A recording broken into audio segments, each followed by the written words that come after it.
Hey guys, welcome to Bedtime Stories. I'm Brad. I'm Brad. And this week's edition comes from the Inside Wrestling magazine from June 1986. The interview is Hotseat with Tully Blanchard. Dusty Rhodes Can Have Baby Doll Forever is the title of the article.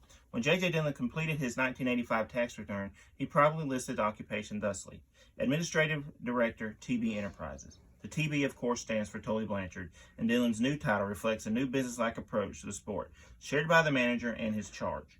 Blanchard is currently engaged in several feuds. He and Dillon has set a timetable for the acquisition of Dusty Rhodes' National Heavyweight title. Of course, the feud with Dusty is also fueled by the fact that Blanchard's former valet, Baby Doll, is now with the American Dream. There is also a major feud with Jimmy Valiant, the first target of Dillon's much-debated Domino Theory. According to Dillon and Blanchard, the way to get to Rhodes is through his friends. When the first man falls, say the theory, a chain reaction will be set off, and that will eventually eliminate Rhodes.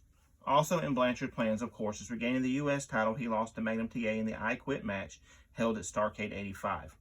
Associate editor Craig Peters recently spoke with Blanchard about these feuds and his expectations for the immediate future of TV Enterprises. Braden will be the interviewer, Craig Peters, as I play Tully Blanchard.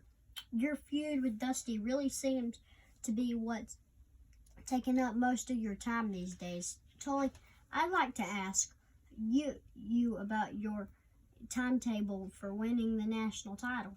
It's very simple, Craig. JJ and I sat down and mapped out a strategy about how and when to best take the national championship that Dusty currently has. And without giving you precise details, I can use an analogy. Take baseball as an example. If you map out a team's psychology and physical performance over the course of a season, you'll notice particular peaks and valleys, and an overall curve to that performance.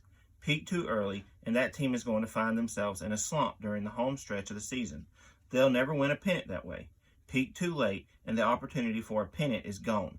So if you can follow that, you have an idea how JJ and I mapped out a physical and psychological strategy to defeat Dusty. And you mapped this out in order to peak after 4 weeks. That's right. And that's just under 2 weeks away as we speak.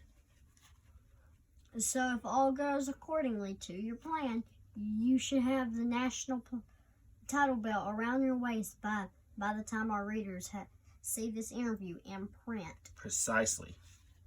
What if Dusty counteracts your strategy by developing a peak performance strategy of his own, peaking psychologically and physically when you do? First of all, Dusty's peak performance physically is demonstrated each night at the local House of Pancakes. Come on, Tully, answer the question seriously. I was serious. No, Okay, seriously, assuming Dusty and I both reach peak performance at the same time, which is impossible, then it would naturally come down to the most basic test of quality. The better wrestler would win, so I would have the title anyway. This timetable is simply making things easier for everyone involved. Hey, JJ and me are being nice to Dusty. We're telling him when he's going to lose the title, so he can be well prepared for it. That's damn courteous, if you ask me. Are you envious of the fact that he's got Baby Doll now? I've answered this question so many times. It's really getting annoying. Just once more, please. I will state categorically for the record, one final time, Dusty Rhodes can have Baby Doll forever. For all I care, there was once a time when I saw something in her, but that's gone now. She's not the same Baby Doll I ever knew. All of her sex appeal has been drowned in the layers of flesh now gracing her thighs. And once a woman has spent any time with Dusty, well, let me put it this way. You wouldn't want to drive a Camaro, drive a car that's been in a demolition derby, would you? I mean, it's like... I think we'd best move on to another subject. You're the interviewer. This Domino Theory of yours? Actually, it's JJ's, but go ahead. Frankly, it sounds like a lot of trash to me. Perhaps your mind is simply too shallow to grasp the obvious, to see the forest for the trees. Dusty Rhodes is a man who revels in the company of his idiot friends.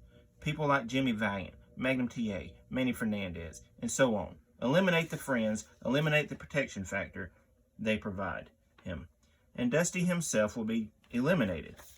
It's that simple. In fact, we make no secret about it, just like we make no secret about our timetable for the national belt. Here's our Domino schedule. Valiant first, then TA, then Fernandez, then Rhodes. Like I said, it's that simple. Since you mentioned TA, I wonder how much you still want the U.S. title. Has TA's victory at Starrcade 1985 scared you off the track for the championship? I never said I quit in that match. That's a lie perpetuated by TA, by Rhodes, by biased television announcers, and biased magazine writers like yourself. But your matches for the U.S. title haven't been a part of my plans right now. Look, TB Enterprises is a business, and JJ and I are going to be operating my career on a very high business level. We will make no secrets about our plans, and we will be successful in carrying them out. Right now, our plans call for the national title, the fulfillment of the Domino Theory offense, and then maybe we will turn our eyes to Magnum TA and the U.S. title. Although by the time that happens, my guess is that Magnum won't have the belt anymore. Who do you think will take his title? I don't know, but Nikita Koloff seems to be doing a good job of weakening him. If Nikita himself doesn't take the belt, maybe some smarter operator will step up and pin a weakened TA. Come to think of it, Arn Anderson would make a fine U.S. champion. Yes, a fine champion indeed. There we go, guys. That is Bedtime Stories for this week. We appreciate you checking it out. Check it out every week at onewrestlingvideo.com. You can find us on YouTube at Brad's Collection and Braden's Toy Show. And we will see you next week. Goodbye. Bye.